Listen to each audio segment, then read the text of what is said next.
हम इस video lecture में ये पढ़ने वाले हैं कि केमिकल थर्मोडायनेमिक्स एक्चुअल में है क्या। केमिकल थर्मोडायनेमिक्स को पढ़ने से पहले मैं आपको कुछ एग्जांपल बता रहा हूँ और आप उसमें गेस करिए कि किस एनर्जी की बात मैं सबसे ज़्यादा कर रहा हूँ। मैं बात कर रहा हूँ कि अगर आप कोयले को जलाते हैं और चपाती बनाते हैं उससे जलाने से, तो आप देख रहे हैं कि कोयले के अंदर केमिकल एनर्जी है, वो हीट एनर्जी में कन्वर्ट होती है, फिर आप चपाती बनाते हैं। अगर पेट्रोल को आप किसी भी पेट्रोल के इंजन में डालते हैं, चाहे आपकी कार हो, चाहे आपका बस हो, है ना, या आपकी क्या हो, आपकी मोटर बाइक हो, कोई आपका इंजन हो, जनरेटर हो, तो आप देखते हैं कि पेट्रोल के अंदर कौन सी एनर्जी होती है, केमिकल एनर्जी। ये कन्वर्ट हो जाती है आपकी मैकेनिकल एनर्जी में। ठीक है, पहले वो टूटती है और मैकेनिकल एनर्जी में उसे कन्वर्ट कर देते हैं। और अगर हम ऐसे देखें कि जो पानी गड्ढों में भर लेते हैं उसे हम टरबाइन चलाएं, या हम कह सकते हैं किसी डैम में भरने के बाद टरबाइन चलाएं, तो जो पानी के अंदर एनर्जी थी, काइनेटिक एनर्जी, वो आपने स्टोर कर ली एज ए पोटेंशियल एनर्जी, और अब आप टरबाइन पे चला रहे हैं। टरबाइन चलेगी तो आपका मैकेनिकल एनर्जी में कन्वर्ट होगा, मैकेनिकल एनर्जी से टरबाइन घूमेगी तो डायनामो से इलेक्ट्रिकल एनर्जी बनेगी। ये आपके घरों तक आएगी और आप उस इलेक्ट्रिकल एनर्जी से पंखे चलाएंगे, ठीक है, कूलर चलाएंगे, एसी चलाएंगे। तो आपको समझ में आ रहा होगा कि मैं क्या कहना चाह रहा हूँ कि अगर हम दूसरे केस में देखें, जैसे आपके पास एक कोई सेल है और उस सेल से आप कोई रिमोट चला रहे हैं, मोबाइल फ़ोन चला रहे हैं, उसके अंदर बैटरी है, तो उसे चार्ज कर रहे हैं, तो ओवरऑल हम देख रहे हैं कि बहुत सारी एनर्जी आपस में इंटर लिंक्ड है। जैसे केमिकल एनर्जी है वो हीट एनर्जी में कन्वर्ट हो जाती है, केमिकल एनर्जी मैकेनिकल एनर्जी में भी कन्वर्ट हो जाती है, केमिकल एनर्जी आपकी इलेक्ट्रिकल एनर्जी में भी कन्वर्ट हो रही है। आप देख रहे हैं कि इलेक्ट्रिकल एनर्जी मैकेनिकल एनर्जी में कन्वर्ट हो रही है। और इलेक्ट्रिकल एनर्जी का सबसे इंपॉर्टेंट पार्ट एक और देखा हुआ, मैग्नेटिक फील्ड का जनरेट होना। और इलेक्ट्रिकल एनर्जी का एक और पार्ट देखा, जब आप कपड़े को आयन करते हैं, हीटिंग इफेक्ट भी शो करता है। तो हम ओवरऑल एक ही एनर्जी की बात करेंगे जिसे बोलते हैं हीट एनर्जी। तो अब हम बता सकते हैं कि केमिकल थर्मोडायनेमिक्स की डेफिनेशन क्या है। Chemical thermodynamics defined as branch of science which deals with the energy changes associated with chemical reactions. मतलब अगर कोई केमिकल रिएक्शन हो रही है तो उसमें एनर्जी का लेन देन, ट्रांसफॉर्मेशन इंटरलिंक्ड हो सकता है। तो उन्हीं एनर्जी के लेन देन की स्टडी को हम केमिकल थर्मोडायनेमिक्स कह सकते हैं। जब हम केमिकल थर्मोडायनेमिक्स की बात करते हैं तो एक एग्जांपल आप समझिए।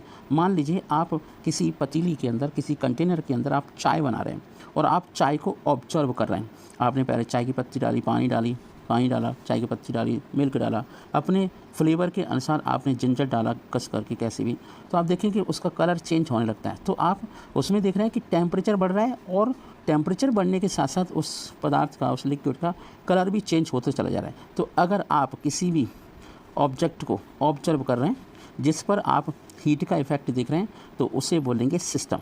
System is the part of universe selected for investigation. आप जिस चीज़ को इन्वेस्टिगेट करना चाहते हैं, उस पर कंसंट्रेट कर रहे हैं, उसी को हम सिस्टम बोलेंगे। सिस्टम के आसपास की चीज़ें, सिस्टम को छोड़ करके वो चीज़ें होती हैं आपकी surroundings, part of the universe other than system. System को छोड़ करके, जैसे मान लीजिए आप कंटेनर के अंदर पानी को बॉयल कर रहे हैं, उसमें आपने कुछ डाल दिया, मान लो पत्तियाँ डाल दी, आप उससे क्लोरोफिल निकालना चाह रहे हैं, उसे ऑब्जर्व कर रहे हैं, कलर हो गया आपका ग्रीन कलर हो गया है। तो जो सिस्टम है वो तो आपका सिस्टम है, और जिस पतीली में रखा है वो है बाउंड्री, बाकी का आपका उसकी सराउंडिंग्स हो गई। अगर हम स्टेट ऑफ सिस्टम की बात करें तो the condition of exist of a system when it's macroscopic properties have definite value. Macroscopic properties का सेंस ये होता है कि बल्क की प्रॉपर्टी, टेम्परेचर, वॉल्यूम, डेंसिटी। अगर हम स्टेट फंक्शन की बात करें तो the thermodynamic quantity which depends on only on initial as well as final state of the system. ऐसी क्वांटिटी जो केवल इनिशियल और फाइनल स्टेट पर डिपेंडेबल होती हैं, उन्हीं को ही हम स्टेट फंक्शंस कहते हैं। जैसे आपने 5 लीटर मिल्क को लिया और मिल्क से आपको बनाना है दही, तो मिल्क की कंडीशन ये हो गई कि वो है इनिशियल स्टेट, और जब आप उसमें थोड़ा सा दही डाल देंगे, दही में कन्वर्ट होना शुरू हो जाएगा, वो प्रोसेस इनिशियल स्टेट से आगे बढ़ेगी, स्टेप्स होंगे, और उसके बाद आपका बन जाएगा दही, तो वो हो गया फाइनल स्टेट। हम देखते हैं कि एक टेक्निकल वर्ड है हीट। हीट एक रैंडम फॉर्म ऑफ एनर्जी होती है। अगर आप पानी को ऐसे ही हीट करते रहें, गर्म करते रहें, तो क्या आप उससे कुछ काम कर पाएंगे, फंक्शन कर पाएंगे, कुछ वर्क ले पाएंगे? नहीं ले पाएंगे, उसका बेनिफिट नहीं होगा। तो हीट तो एक रैंडम फॉर्म ऑफ एनर्जी है। It is one of the mode of transference of energy between system and surroundings across a boundary. अगर सिस्टम को एनर्जी दी जाती है तो वो एनर्जी पॉजिटिव होती है, सिस्टम से एनर्जी निकल जाती है तो वो एनर्जी आपकी कैसी होती है, नेगेटिव एनर्जी। इसे हम स्मॉल क्यू से रिप्रेजेंट कर सकते हैं। अगर हम उसी एनर्जी से कोई वर्क करते हैं तो work is a organised form of energy. Work क्या है? Organised form of energy. Work एक ऑर्गेनाइज्ड फॉर्म ऑफ एनर्जी है, ठीक है। तो वर्क को स्मॉल w से रिप्रेजेंट करते हैं। It is another mode of transference of energy between system and surroundings across the boundary. और एक और टाइप की एनर्जी की बात करते हैं जिसे बोलते हैं internal energy. Internal energy small you से या कैपिटल यू से रिप्रेजेंट कर सकते हैं। हम जानते हैं कि पदार्थों के अंदर, सब्सटेंसेस के अंदर अलग अलग टाइप की एनर्जीज होती हैं, जैसे रोटेशनल एनर्जी है ना, वाइब्रेशनल एनर्जी, ठीक है।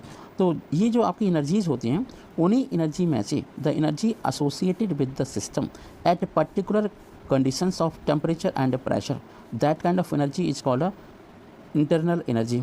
अगर किसी सिस्टम की इंटरनल एनर्जी U1 है, बाद में वो सिस्टम की एनर्जी चेंज हो जाती है, वो हो जाती है U2, तो U2 minus U1 is a internal energy change. और हमेशा इंटरनल एनर्जी चेंज आपका कांस्टेंट टेम्परेचर और वॉल्यूम पर होती है। It is the measure of heat change occurring during the process at constant temperature and constant volume. इसे हम QV से भी रिप्रेजेंट कर सकते हैं। अगर हम दूसरे टेक्निकल वर्ड एंथैल्पी की बात करें तो enthalpy is the sum total of internal energy as well as PV energy of the system at particular conditions of a temperature and pressure. It is also called heat content of a system or it is also known as heat change at constant pressure. तो H equal होता है U plus PV। अगर हम देखें कि किसी system की energy H1 है और उसी सिस्टम की एनर्जी अब H2 होगी तो इसे बोलेंगे enthalpy change, delta H। Delta H is defined as the measure of heat change taking place during the process at constant temperature and pressure. अगर हम किसी भी एनर्जी की लेन देन अगर हम कांस्टेंट प्रेशर पर QP जिसे बोलते हैं करते हैं तो उसे बोलते हैं enthalpy change. Law of conservation of energy, law of conservation of energy को ही हम कहते हैं लॉ ऑफ थर्मोडायनेमिक्स या first law of thermodynamics. First law of thermodynamics में delta U equal Q plus W होता है, लेकिन अलग अलग स्टेट पर अलग अलग कंडीशन में डेल्टा U की वैल्यू अलग अलग हो सकती है। अगर इंटरनल एनर्जी आपकी ज़ीरो है तो Q इक्वल माइनस W हो जाएगा। अगर सिस्टम के द्वारा वर्क किया जा रहा है तो W माइनस हो जाएगा। अगर सिस्टम पर वर्क हो रहा है तो W प्लस हो जाएगा। अगर हम दूसरे लॉ की बात करें जिसे हम ज़ीरोथ लॉ कहते हैं तो ज़ीरोथ लॉ का सेंस होता है if two bodies A and B are in thermal equilibrium with body C, मतलब दो अलग अलग बॉडी हैं और तीसरी बॉडी तीसरे सिस्टम के साथ दोनों बॉडी इक्विलिब्रियम में हैं, तो वो दोनों A और B बॉडी भी सिस्टम भी आपस में इक्विलिब्रियम में होंगे, थर्मल इक्विलिब्रियम में होंगे।